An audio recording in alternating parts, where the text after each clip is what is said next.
உம்முடைய திரு சமூக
தீரல் தீரலா வெண்ணாடை அணிந்தோர் கூட்டத்திலே அன்பர் இயேசுவே முகம் கண்டு ஆனந்திப்போம் அந்த நாளினிலே மகி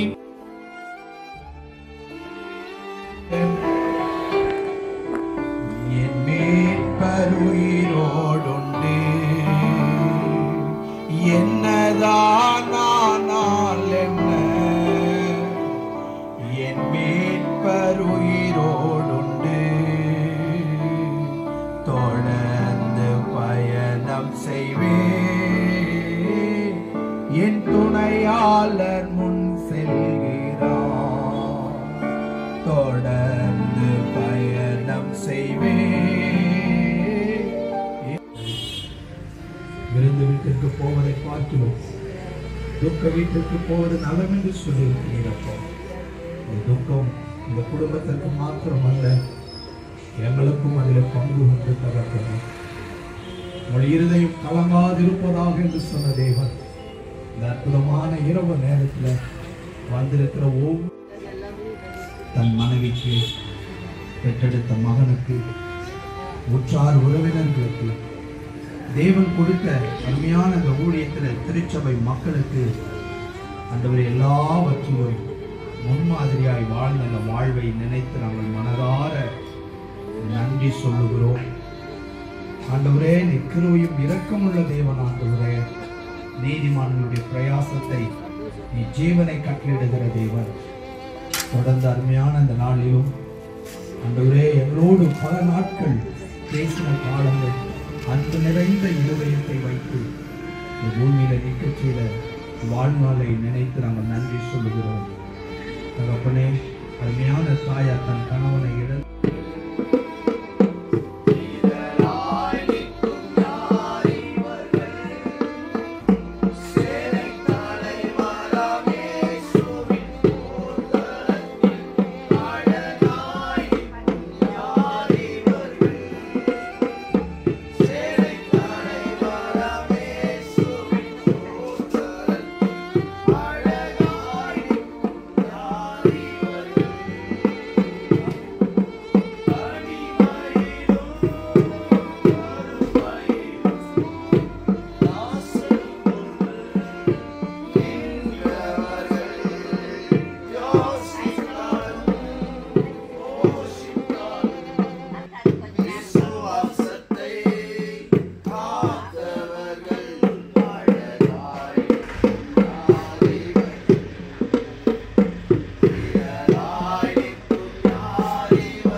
இல்லாதது போல் இருக்கிறது.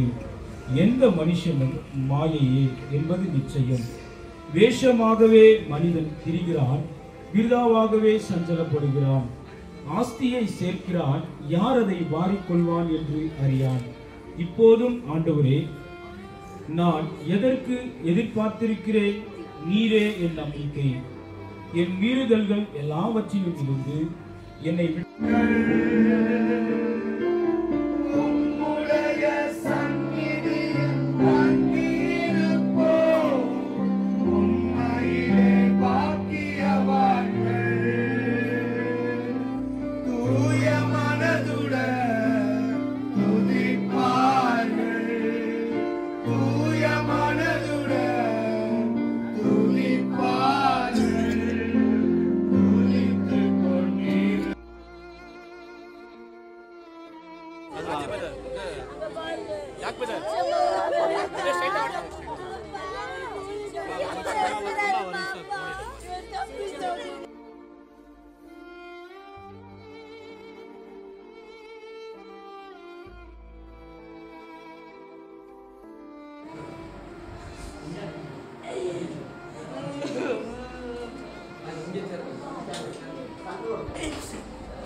எல்லாம் அமைதியாக உட்காருவோமா? கொஞ்ச நேரம் நம்ம அமைதியாக இருப்போமானால் இந்த இறுதி ஆராதனை கர்த்தருடைய ஆசனோடு சபையிலே நாம் செய்கிற இது கடைசி ஆராதனை அல்ல. சும்மா கிறிஸ்துவின் வருகையிலே அவரை சந்திக்கும்படியான பெரிய வாக்கியத்தை கர்த்தர் நமக்கு தந்திருக்கிறதுனாலே நாம் மனநன்மையோடு மகிழ்ச்சியோடு இந்த கர்த்தரை ஆராதிக்க போகிறோம், செவிக்க போகிறோம், துதிக்க போகிறோம், கர்த்தருடைய வசனங்களை கேட்க போகிறோம்.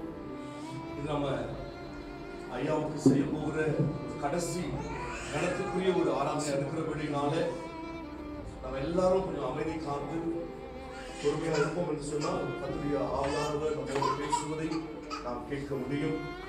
சும்மா கர்த்தர் நம்மை பலப்படுத்தி ஆட்சியை பேசக்கூடிய ஒரு நல்ல தேவனாக காணப்படுகிறார்.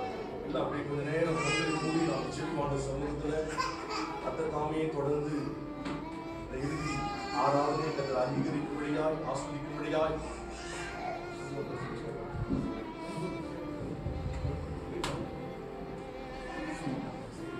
எல்லா கண்களை மூடி நாம் கர்த்தரை நோக்கி பார்ப்போம். இன்னும் வரவங்க எல்லாம் வந்துட்டு இருக்கிறாங்க, ஊழியர் வந்துட்டு இருக்கிறாங்க. மறுபடியும் கீழே உட்காந்துருவாங்க. முடிஞ்ச அளவுக்கு சேரை வந்து நான் சேரை வெளியே போட்டுருந்தேன். முடிஞ்சவனா கொஞ்சம் கீழே உட்காந்துருந்தா முடியாத சேரை உட்காருங்க. என் உள்ளம் பலமாக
கண்களை மூடி தேவ சமூகத்தை நோக்கி பார்க்கிறேன். அப்படியே ரைட்ஸ் எல்லாம் நீங்க முன்னாடி நமக்கு உதவியாக உதவியா இருக்கும். Come forward lot of places available நீங்க இடங்கள் இருக்கு. அதில் ஊழியர்கள் தயவுசெய்து நீங்கள் முன்னோர்களை கேட்டுக்கொள்கிறேன். ஆனால் முன்னாடி வாங்க, கொஞ்சம் முன்னாடி வாங்க.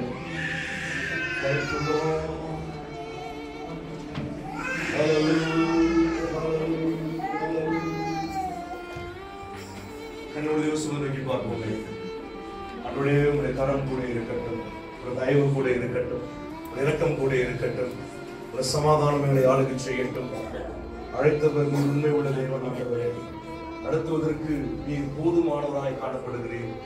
ஒரு இரக்கம், கிருபை, தயவு அவரே ஊழியத்தை தாங்கிக் கொள்ள முடியாது நாங்கள் வேண்டுகிறோம். இந்த கண்களை மூடி கர்த்தரை நோக்கி பார்ப்போம். So close our eyes and look to the Lord. Lord, we need your help. ದೇವರೇ ನಿಮ್ಮ ಸಹಾಯ ನಮಗೆ ಬೇಕಿದೆ. ನಮ್ಮೊಂದಿಗೆ ಮಾತನಾಡಿ, ನಮ್ಮೊಂದಿಗೆ ಸಂಚರಿಸಿ ಸ್ವಾಮಿ. ನೀವು ದುಃಖದಲ್ಲಿರುವಂತಹ ಮಕ್ಕಳನ್ನು ನೀವು ಆದರಿಸುವ ದೇವರಾಗಿದ್ದೀರಾ. ನೀವು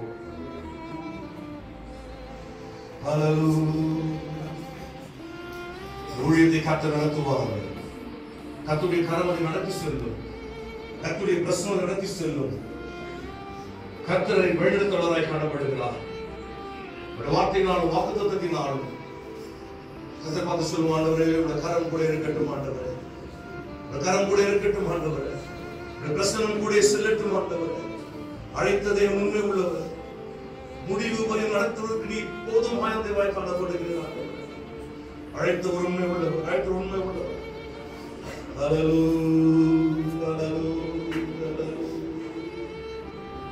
முன்னறிந்து அழைத்தவரே, முன்னின்று நலமுடன் நடத்துவார். முன்னறிந்து அழைத்தவரே, முன்னின்று நலமுடன் நடத்துவார். தாய்க்கு மேல் சூதித்திடார், தாய்க்கு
சாட்சியும் அவர் அவருடைய அனுபவத்தையும் மத்தியிலே பகிர்ந்து கொள்ளும்படியாக கர்த்தருடைய நாமத்திற்கு மகிமை உண்டாவதாக. தாவீது சொன்னது போல கர்த்தரை நான் எக்காலத்திலும் ஸ்தோத்தரிப்பேன் என்று இந்த நேரத்திலும் நான் கர்த்தரை ஸ்தோத்தரிக்கிறேன். ஏனென்றால் கர்த்தர் தான் அவரை கொடுத்தார், கர்த்தர் தான் அவரை எடுத்துக் கொண்டார். கர்த்தருடைய நாமத்திற்கு ஸ்தோத்திரம். இந்த வசனம், இந்த வார்த்தை அநேக இறுதிச் சடங்குகளை பயன்படுத்துவது உண்டு. அது நமக்கு நடக்கும்போது இந்த வார்த்தை சொல்வது ரொம்ப கடினமான ஒரு காரியம். அவரை குறித்து சாட்சி சொல்ல வேண்டுமானால் நீங்கள் தான் அவருடைய சாட்சி. நம்ம ஒவ்வொருத்தரோடு கூட அவர் பழகி இருக்கிறார், பேசி இருக்கிறார், இடைப்பட்டு இருக்கிறார், நல்லா தெரியும். அவரை குறித்து அதிகமாக சொல்லணும்னா அந்த அன்பு ரொம்ப அன்பு. அதுவும் அந்த இளமையில படத்துக்கு முன்னாடியெல்லாம் நீங்கள் பார்க்குறது ரொம்ப அன்பாக இருக்கும். எல்லாரும் என்கிட்ட சொல்லுவாங்க, அப்பாவுடைய அன்புக்காகத்தான் நான் இருக்கிறேன், அன்புக்காக தான் நான் சபைக்கு வரேன் அப்படின்னு சொல்லி. குறிப்பாக நீங்கள் பார்த்தீங்கன்னா அவர் வந்து எப்படி அன்புன்னு பார்த்தீங்கன்னா அவரை வந்து பாஸ்டர்னு போட மாட்டாங்க, அப்பா தான். எல்லாரும் டேடி அப்பா அப்படி தான் கூப்பிடுவாங்க. விசுவாசிங்க யாரும் வந்து பாஸ்டர் அப்படின்னு கூடுவாங்க. அப்போ எவ்வளோ அன்பு இருந்தால் அந்த அப்பா என்ற வார்த்தை வரும். அந்த அளவுக்கு அவர் நேசிப்பார். நீங்களும் அவரை அதிகமாக நேசித்திருக்கிறீர்கள். ஸோ அதை கற்றுக்கொண்டிருக்கிறேன். நான் என்னுடைய வாழ்க்கையில் கூட அப்படியாக நான் நேசிக்க வேண்டும் என்று கற்றுக்கொண்டிருக்கிறேன். அதோடு கூட இன்னும் சொன்னாங்க வேதத்தை குறித்து. அவர் பாருங்க, அவர் அந்த பலவீனப்படுற முன்னாடி எல்லாம் நீங்கள் பார்க்கும்போது அவருடைய பிரசங்கம் பண்ணும்போது முகலாம் சிறந்துட்டு ஒரு இதில் அப்படியே முகம் ஒரு அக்னி போல அந்த அளவுக்கு ஒரு பயங்கரமாக போல்டா சத்தியமாக பிரசங்கிப்பார். முகதாட்சம் பார்க்க மாட்டேன், யாரும் பார்க்க மாட்டேன். சில நேரத்தில் அம்மா கூட சொல்லுவாப்பா, யாருக்காவது முத்தாட்டாக கொடுப்பாங்க, ஆனால் அதை பற்றி கவலைப்படுமா, நான் சத்தியமாக பேசுவேன். உனக்காக இல்லை மற்றவங்களுக்காக நான் மாற்றியில் என்னால் பிரசங்கிக்க முடியாது. அந்த வார்த்தை என்ன வருதோ அதை நான் பிரசங்கிக்கிறேன் அப்படின்னு அந்த கடைசி வரைக்கும் அதில் ஒரு உறுதியாக இருக்கும். ஸோ அதை கற்றுக்கொள்ள முடியும் எல்லாரும். ஸோ நம்மளும் அதை பார்த்து அவருக்கு போலவே எந்த சூழ்நிலை யாருக்காகவும் செய்திகளை மாற்றாதபடி கர்த்தர் கொடுத்த மாதிரி பிரசங்கிக்க வேண்டும் என்பதை கற்றுக்கொண்டேன். நேசிக்கிறதை கற்றுக்கொண்டேன். அது மாத்திரமல்ல, குடும்பத்திற்கும் சரி மிக அன்பாக இருப்பார், ரொம்ப பாசமாக இருப்பார். கடைசி அந்த மறிக்கிற அந்த நேரத்தில் அவர் பேசின வார்த்தை, பசங்க இங்கே தான் கேட்டார். சாலிஸ்லர் கூட இருக்கிற பசங்க இல்லையா அவ்வளோ குடும்பத்து மேலே, அம்மா மேலே, என்ன மேலே, பிள்ளைங்க மேலே ரொம்ப பாசமாக, ரொம்ப அக்கறையாக இருப்பார். சாப்பிட்டீங்களா மறிக்கிறதுக்கு அந்த முந்தின நாள் பார்த்தீங்கன்னா எங்களோடு கூட ரொம்ப பலனாக சுற்றி கொண்டு இருக்கார். ரொம்ப பலனாக சுற்றி கொண்டு சந்தோஷமாக இருக்கார். எங்களுக்கு ஏதாச்சும் எப்பயாவது செஞ்சுக்கிட்டே இருக்கணும். அவருடைய ஆசை அதுதான், செஞ்சுக்கிட்டே இருக்கணும். குடும்பத்துக்கு ஏதாவது செஞ்சுக்கிட்டே இருக்கணும், என்ன வேணும் அப்படின்னு கேட்டுக்கிட்டே இருப்பார். செய்கிறதுல அவ்வளோ உற்சாகமாக குடும்பத்தை அவர் பார்த்து கொண்டார். அதுவும் ஒரு பெரிய சாட்சி. அவ்வளோ அன்பாக எனக்கு கேர் எடுத்து அதையும் அவர்கள் வந்து கற்றுக்கொள்ள முடியல. தொடர்ந்து சபை மக்களும் ரொம்ப விசாரிப்பார். சில நேரங்கள் இப்போ ஒரு பலவீனதுக்கப்புறம் கோபம் ஜாஸ்தி வரும் டாக்டர் சொல்லுவாங்க. அதனால் சில நேரங்களில் கோபப்படுறது போல தோன்றும். ஆனால் வீட்டில் வந்து ஃபீல் பண்ணுவோம், நான் அப்படி பேசிடக்கூடாதோ அப்படின்ற மாதிரி பிபி ஹையாக இருக்கிறதுனால சில நேரத்தில் பேசுறது. ஆனால் வீட்டில் மருந்து ரொம்ப நான் பேசக்கூடாது போல இருக்கேன், அவங்க தப்பாக நினச்சிருப்பாங்களா அப்படிலாம் சொல்லி ரொம்ப வருத்தப்படுவது உண்டு. சபை சொன்னது போல் என்ன நடந்தாலும் எப்படி டிரான்ஸ்பிளான்ட் ஆகிட்டு போகவே கூடாது, நான் கூட சாய்ஸ் பண்ணிட்டேன், பரவாயில்ல சரி. இன்னைக்கு மதிக்க நேற்று கூட அப்படி தான் வாங்க ஹாஸ்பிட்டல் போகலான்னா வேண்டாம், வாங்கையா போகலாம், வாங்கையா வேண்டாம், சர்ச்சுக்கு போகணுன்ட்டு அவருடைய எண்ணம். மறித்தாலும் சர்ச்சிலே தான் மறிக்கணும் அப்படின்னு ரொம்ப நாளாக சொல்லிட்டு ஒரு காரியமுடைய மரணம் சபையில் பிரசங்கம் பண்ண வரையும் போகட்டும், ஆராதனை நேரத்தில் போகட்டும் அப்படின்னு தான் அவர் வாஞ்சித்தார். அதே போல் ஓய்வு நாளில் அவர் மறித்திருக்கிறது கர்த்தருடைய தீர்மானம் என்று நான் நினைக்கிறேன். ஸோ நீங்கள் எல்லாருமே ஒரு விதத்தில் அவரோட ரொம்ப கனெக்டாக இருக்குங்க. ரொம்ப எல்லாருமே வந்து ஒரு அன்பினால தான் இதெல்லாம் நீங்கள் வந்ததே ஒரு அன்பின் நிமித்தமாக தான். ஸோ தொடர்ந்து நீங்கள் ஒரு ஜெபத்தில் உலகத்துக்காகவும் எங்களுக்காகவும் ஆறுதலுக்காகவும் ஒரு அடக்க ஆராதனைக்கு வந்திருக்கிற ஒவ்வொரு ஊழியக்காரருக்கும் நடத்தி கொண்டிருக்கிற ஒவ்வொருத்தருக்கும் நான் நன்றி செலுத்துகிறேன். வந்த ஒவ்வொரு சகோதரிகளுக்கும் நான் நன்றி செலுத்தி இந்த சிறிய சாட்சியை முடிக்கிறேன். தேங்க்யூ. தொடர்ந்து மத்தியிலே சபையின் சார்பில் மற்றொரு சாட்சியை நாம் கேட்டிருக்கிறோம். பிரதர் சுகுமாரன் நீங்கள் முன் வருவதை கேட்டுக்கொள்கிறேன். காலம் மிக குறுகியிருக்கிறபடினாலே நம்ம ரொம்ப வேகமாக நிகழ்ச்சிகளை போயிட்டு இருக்கோம்.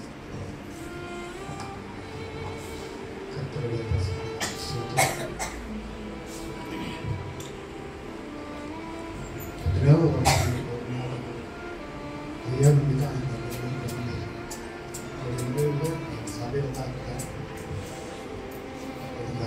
தம்பியாரும் அப்பா அம்மாவும் கூட இருக்காங்க.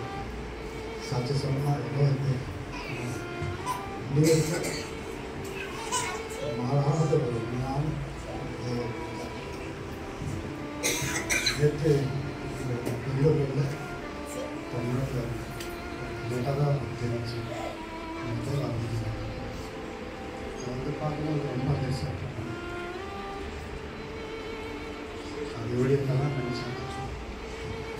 ஒரு மாதிரி ஊழியத்தாங்க இன்னும் பார்க்க இத்தனை சாட்சியம்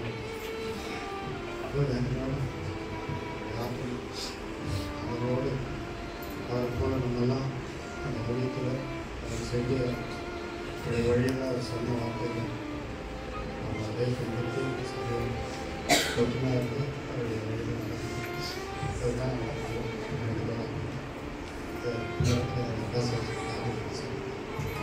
கர்த்தருடைய நாமத்துக்கு ஸ்தோத்திரம். இவரை நான் பாஸ்டர் முதல் சொன்ன மாதிரி நான் பாஸ்டரும் இல்லை, கூட பிறக்காத எனக்கு ஒரு சகோதரர். 30 வருஷத்துக்கு முன்னாடி இவங்க யாருமே இல்லை. எங்கள் அக்கா இவங்க உட்காந்துருக்காங்க, அவங்க தான் கோடலிக்கு வரும்போது 3 பேர் தான் சபை நடத்துனது. அண்ணன், எங்கள் அக்கா, 2 பசங்க. 30 வருஷத்துக்கு பிறகு யாருமே கூட இல்லை. அந்த மாதிரி சூழ்நிலையில் கோடலியில் ஒரு சின்ன வீடை எடுத்து சபையை நடத்தி இவ்வளோ பெரிய ஆத்துமாக்களை சேர்த்திருக்கிறாருனாக்கா அவருடைய அன்பு இல்லைன்னா ஒண்ணுமே இல்லை. கோபப்பட்டாலும் அவர் மாதிரி யாருமே இருக்க மாட்டாரு. ஆனா இந்த டைம்ல அண்ணனை இருந்து நாங்க நேற்று இல்லை, நாங்க சென்னையில இருந்தோம், காலையில தான் நாங்க வந்தோம். ஆனா சப்பக்கார கூட எங்களுக்கு யாருமே சொல்லல. 4 மணிக்கு எங்களுக்கு போன் பண்ணாரு. நாங்க முடியாத சூழ்நிலையில நாங்க வந்தோம். ஆனா அண்ணனை விட்டுட்டோமே, பார்க்க முடியலன்னு ஒரு வேதனை. அதே போல இவருக்கு எவ்வளவு சப்போர்ட் கொடுத்தீங்களோ அதே போல அவங்க குடும்பத்துக்கும் பிரதருக்கும் அவங்க பையன் தம்பி அவருக்கும் சப்போர்ட் எல்லாமே கொடுத்து சபை நடக்கும்படி நான் எல்லாரையும் ஒரே ஒரு வேண்டுகிறேன். இவர் கொடுத்த அன்பை குடும்பத்துக்கு கொடுக்கும். இயேசுவின் நாமத்தினால் கேட்கிறேன். ஆண்டவருக்காக நாம் நன்றி செலுத்துகிறோம். இந்த நாள் தேவனுடைய வார்த்தைக்காக நாம் செபிக்கிறோம். பேசுகிறது நீங்கள் அல்ல, பரிசுத்த ஆவியானவர் சொல்வது போல ஏசாயா சபதத்தில் வாசிக்கிற ஆண்டவரே, என் ஜனத்தை ஆற்றுங்கள் தேற்றுங்கள் என்று சொல்வது போல ஒரு மனிதனுடைய ஆறுதல் இன்னொரு மனிதனை ஆறுதல் படுத்த முடியாது. அது நிரந்தரமாகவும் இருக்காது ஆண்டவரே. ஆனாலும் உடைய வேத வசனம்தான் இந்த குடும்பத்திற்கும் சபையாருக்கும் எங்களுக்கும் ஆறுதலான வசனமாக இருக்கும் என்பதை நாங்கள் விசுவாசத்துக்கு இன்றைக்கு நாங்கள் நடந்து கொண்டிருக்கிறோம். ஆண்டவரே, எங்கள் நடக்க செய்கிற நீங்கள் தான். இன்றைக்கு ஆண்டவருடைய தகப்பனை இழந்திருக்கிற குடும்பத்தாருக்காகவும் சபையாருக்காகவும் அன்றைய இருதை ஆறுதலடைத்தக்கதான வார்த்தை கொண்டு நீங்கள் பேசுங்க. அன்றமா எங்களை அர்ப்பணிக்கிறோம், உண்மை உயர்த்துகிறோம். இயேசுவின் நாமத்தினால் செபிக்கிறோம் நல்ல பிதாவே. ஆமென். Thank you pastor. தொடர்ந்து மத்தியிலே நாம் கர்த்தருடைய வார்த்தைகளை கேட்டிருக்கிறோம். பாஸ்டருடைய சம்பந்தியும் நெருங்கிய நண்பருமாகிய கர்த்தருடைய ஊழியர் பாஸ்டர் ஷாத்ராக் அவர்கள் இந்த மத்தியிலே கர்த்தருடைய வார்த்தையை கொண்டு வருவார். நாங்கள் அவருமாக ஜெப இடங்களில் கர்த்தருடைய வார்த்தைகளை கேட்போம். பாஸ்டர்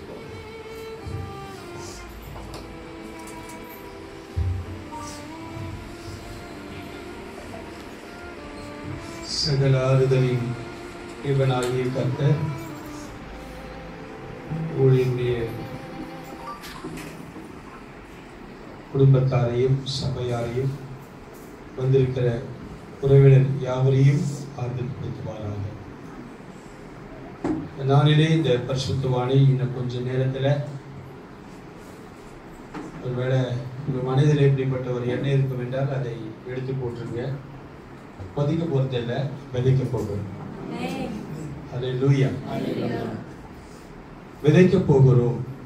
எப்பவுமே விதை எப்பவுமே என்ன செய்யும்? அது முளைத்து எழும்பும்.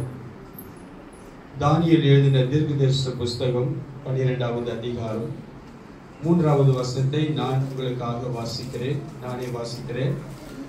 தானியேல் எழுதின தீர்க்கதரிசன புஸ்தகம் 12வது அதிகாரம் 2வது வசனம். பூமியின் தூளிலே நித்திரை பண்ணுகிறவர்களாகிய அநேகரில் சில நித்திய ஜீவனுக்கும் சில நித்திய நிந்தைக்கும் இகழ்ச்சிக்கும் விழித்து எழுந்திருப்பார்கள். கர்த்தருடைய நாமம் மகிமைப்படட்டும். இந்த பூமியின் தூளிலே நித்திரை பண்ணுகிறவர்களாகிய அநேகர் சில நித்திய ஜீவனுக்கு எழுந்திருக்க போகிறார்கள். சில நித்திய நிந்தைக்கும் இகழ்ச்சிக்கும் எழுந்திருக்க போகிறார்கள். எனக்கு அருமையான தேவனுடைய பிள்ளைகளே, நாம் எல்லாரும் தைரியம் அடைவோம். நாம் ஒருவரை நம்மளை தேற்றிக் கொள்வோம், ஆறுதல் படுத்திக் கொள்வோம். ஏனென்றால் இந்த பரிசுத்தவான் நித்திய ஜீவனுக்கு எழுந்திருக்க போகிறார் என்பது என்னுடைய விசுவாசம். ஒருவேளை உங்களுடைய விசுவாசம் என்றால் ஒரு அல்லேலூயா சொல்லலாம். அருமையான இந்த பரிசுத்தவான் நித்திய ஜீவனுக்கு எழுந்திருக்க போறார். இந்த உலகத்துல எல்லாம் நிறைய பேர் மரிக்கிறாங்க. ஆனா எல்லாருமே பரலோகத்துக்கு போறாங்களா? பரலோகம் தான் தேவனுடைய மிகப்பெரிய திட்டம். இந்த உலகத்துல மனிதனை அவர் படைத்ததற்கு முக்கிய காரணமே அவரை போல மாறணும். அது வரைக்கும் அந்த மனிதனுக்கு ஒரு சின்ன ஒரு பயிற்சி, அவரை போல மாறணும். அதனால்தான் அந்த சுவிசேஷம், கிரேட் கமிஷன், பிரதான கட்டளை. மத்திய சுவிசேஷம் 28ஆம் அதிகாரத்துல 18, 19, 20 வாசிக்கும் பொழுது, ஒரு மனிதனுக்கு நீங்கள் புறப்பட்டு போய் சகல ஜனங்களுக்கும் சுவிசேஷம் அறிவித்து அவர்களை ஞானஸ்தானம் கொடுத்து அவர்கள் கை கொள்ளும்படி உபதேசம் பண்ணுங்கள். இது ஆண்டவர் கொடுத்த ஒரு மிகப்பெரிய கட்டளை. இந்த கட்டளையில் ஒரு பெரிய ரகசியம் அடங்கி இருக்கிறது. ஒரு மனிதன் பரலோகத்தை தெரியாம இருக்கிறான். அந்த பரலோகத்துக்கு சொந்தக்காரரை தெரியாம இருக்கிறான். அவனை குறித்து அறிவிப்பதுதான் சுவிசேஷம். சுவிசேஷம் அறிவிச்சுட்டு அப்படி விட்டுற முடியாது. சுவிசேஷம் அறிவித்து ஆண்டவரை ஏற்றுக்கொண்டவனுக்கு அவருடைய பிள்ளையாய் மாறிவிட்டேன் என்பதுதான் ஞானஸ்தானம். ஞானஸ்தானம் முடிந்திட முடியாது. அவர் அறிகிற அறிவிலே வளருவதற்கு உபதேசம் தேவை. அந்த உபதேசத்தை போதிக்க வேண்டும். அந்த உபதேசத்தை போதிக்கிறவர்கள் என்றால் போதகர்கள். அருமையான சார்லஸை நிறைய உங்களுக்கு போதிச்சிருப்பார். அதை கை கொள்ளுகிறவர்கள் தான் நாம். எப்போ கை கொள்ளுகிறோமோ அப்போது நாம் இயேசுவை போல மாறுகிறோம். இயேசுவை போல மாறும்போது பரலோகத்துக்கு சொந்தக்காரர்களாக நாம் காணப்படுகிறோம். எனக்கு அருமையானவர்களே, இதுதான் பிதாவுடைய மிகப்பெரிய திட்டம் என்னன்னா பரலோக ராஜ்யம்.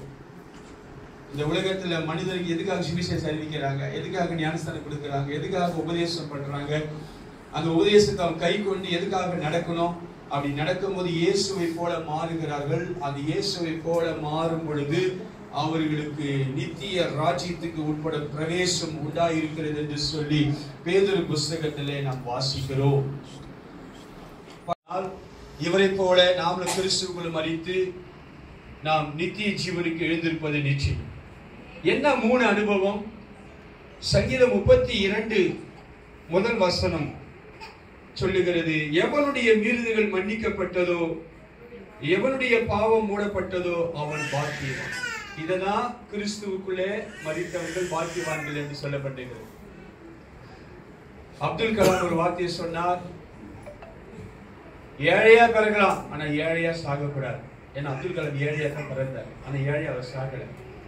என்னுடைய ஸ்லோகன் என்னன்னா, ஆண்டவரை அறியாமல் பிறக்கலாம் ஆனா ஆண்டவர் என்ன செய்யக்கூடாதுங்க, அறியாமல் சாகவே. இந்த உலகத்துல எத்தனையோ பேர், நான் கூட ஆண்டவரை அறியாம தான் நான் பிறந்தேன், ஆனா ஒரு காலகட்டத்தில் நான் ஆண்டவரை அறிந்து கொண்டேன். ஏனென்றால் எல்லாரும் ஆண்டவரை அறிந்து கொள்வதற்கு ஆண்டவர் ஒரு பரிசுத்தவான் சொல்லுகிறார், ஒவ்வொரு மனிதனும் ஆண்டவரை அறிந்து கொள்வதற்கு 1000 முறை தருணங்களை கொடுக்கிறார். ஆனா 1000 தருணங்களை தள்ளிட்டு நித்திய ஜீவனை இழந்துட்டு மரிக்கிறவர்கள் ஏராளம் ஜனங்கள் உண்டு. எனக்கு அருமையானவர்களே, ஆண்டவர் உங்களுக்கு வாய்ப்பை கொடுக்கிறார். நித்திய ஜீவனை அடைவதற்கு இந்த உலகத்துல ஒரு மனிதனுடைய பாவங்கள் மன்னிக்கப்பட வேண்டும். ஒரு மனிதனுடைய பாவங்கள் மன்னிக்கப்பட வேண்டும். ஏனென்றால் இந்த உலகத்துல மனிதன் பாவசாயலாகத்தான் பிறந்திருக்கிறான். ரோமர் புஸ்தகத்துல வாசிக்கும் பொழுது எல்லாரும் பாவம் செய்து தேவனுடைய மகிமையை இழந்திருக்கிறார். பாவம் இல்லாத சாயலை தான் தேவன் நம்மளை படைத்தார். அவருடைய சாயலாக அவருடைய ரூபத்தின்படி நம்மளை சிருஷ்டித்தார். ஆனா தேவனுக்கு விரோதமாக கீழ்ப்படியாமையினால பாவ சாயலை நாம் அணிந்து கொண்டோம். அந்த பாவ சாயல் நித்திய ஜீவனுக்கு நம்ம கொண்டு செல்லாது. ஆண்டவருடைய நோக்கமே நம்மளை பரலோகத்துக்கு நித்திய ஜீவனுக்கு கொண்டு போக வேண்டும் என்பதுதான். ஆண்டவர் பார்த்தார், இவனுடைய பாவத்தை போக இந்த உலகத்துல வேறொரு மனுஷனுடைய ரத்தமோ வேறொரு மிருகத்துடைய ரத்தமோ ஒரு ஏதாவது ஒரு தான தர்மம் செய்வதனாலோ ஒரு நன்மை செய்வதனாலோ ஒரு மனிதனுடைய பாவங்கள் மன்னிக்கப்பட முடியாது. ஆண்டவரே பரலோகத்திலிருந்து இந்த பூமிக்கு வந்து மனிதனுடைய பாவத்திற்காக 2000 வருடங்களுக்கு முன்பாக இந்த உலகின்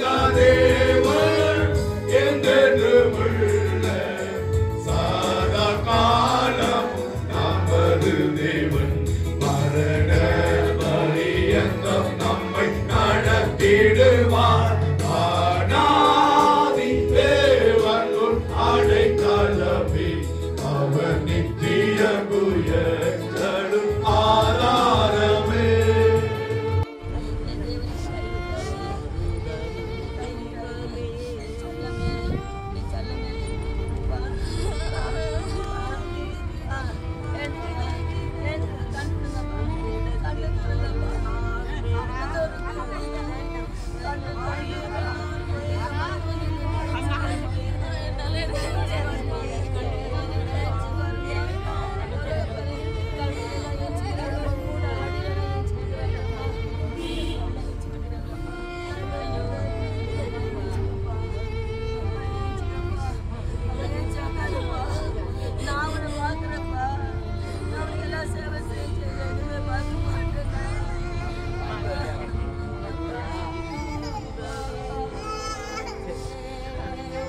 அந்த விசுவாசம் கத்தரிலும் கோடி ஸ்தோத்திரம் ஆச்சாதிராஜ தேவாதி தேவன் இயேசு கிறிஸ்துவுக்கே மகிமை. ராஜாதி ராஜன் தேவாதி தேவன் இயேசு கிறிஸ்துவுக்கே மகிமை. ராஜாதி ராஜன்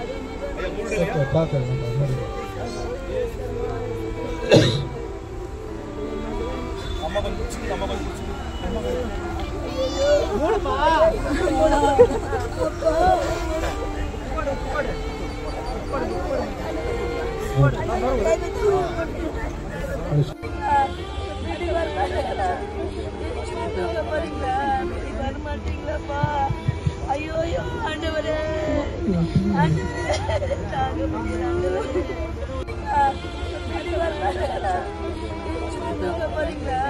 வரமாட்டீங்களாப்பா ஐயோ ஆண்டவரே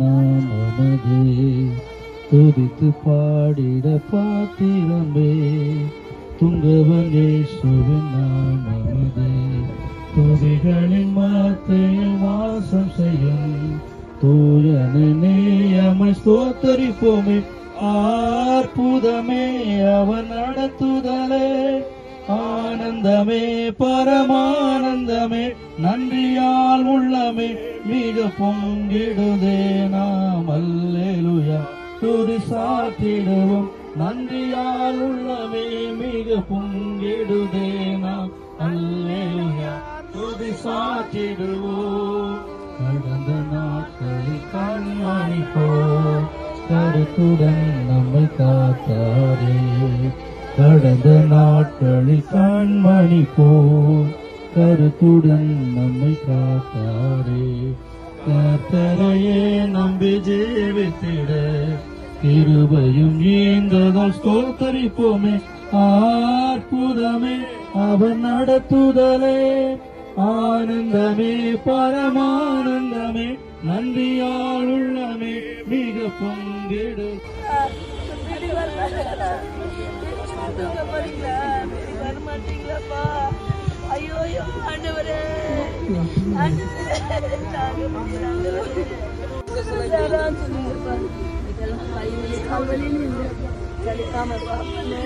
చలికామ పాపనే పడమల్లా ఒత్త పడపనే సాపడు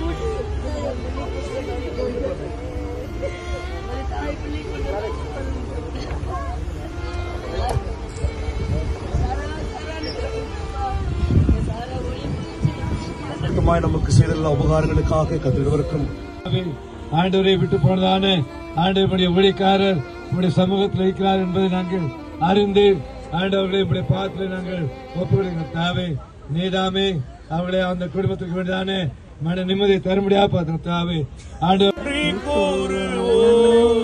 கணக்கில்லா நன்மைகள் கர்த்தர் செய்தே கருத்துடன் பாடி நன்றி கூறுவோம்.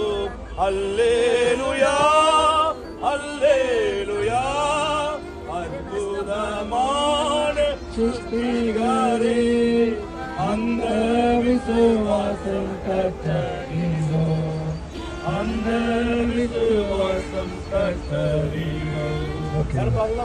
சரீரத்தை அடைக்கப்பட வந்திருக்கிறப்பா தொடர்ந்து உங்க பிரசனை கூட இருக்கட்டும் எல்லா நன்மையா நிரப்புங்க இயேசுவின் நாமத்தில் ஜெபிக்கிறோம் ஜெபங்கள் நல்ல பிதாவே ஆமென் ஆமென். தொடர்ந்து தேவ சமூகத்திலே காத்திருப்போம். நம்ம மத்தியிலே கர்த்தருடைய வார்த்தையை அந்த விசுவாசம் கற்றறிந்தோ கோடி ஸ்தோத்திரம் பார்க்காதவங்க ஆச்சாரிராஜன் தேவாதி தேவன் இயேசு கிறிஸ்துவுக்கே மகிமை. ராஜாதிராஜன் தேவாதி தேவன் இயேசு கிறிஸ்துவுக்கே மகிமை. ராஜாதிராஜன்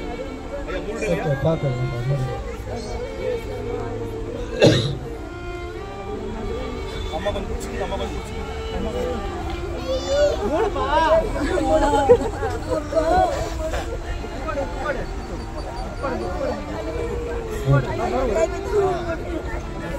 காலம் துணிக்கும் போது ஒரு நிமிடத்திலே ஒரு இமைப்பொழுதிலே நாம் அனைவரும் மறுமாக்கப்படுவோம். எக்காலம் துணிக்கும், அப்பொழுது மறுக்க அழிவில்லாதவர்களாய் எழுந்திருப்பார்கள். நாம மறுவாக்கப்படுவோம். அழிவுள்ளதாகிய இது அழியாமையும் சாவுக்கு எதுவாகிய இது சாகாமையும் காத்துக்கொள்ள வேண்டும். அழிவுள்ளதாகியது அழியாமையும் சாவுக்கு எதுவாகியது சாகாமையும் காத்துக்கொள்ளும் பொழுது மரணம் ஜெயமாக விளங்கும் என்று எழுதிய வார்த்தை நிறைவேறும் என்பதே.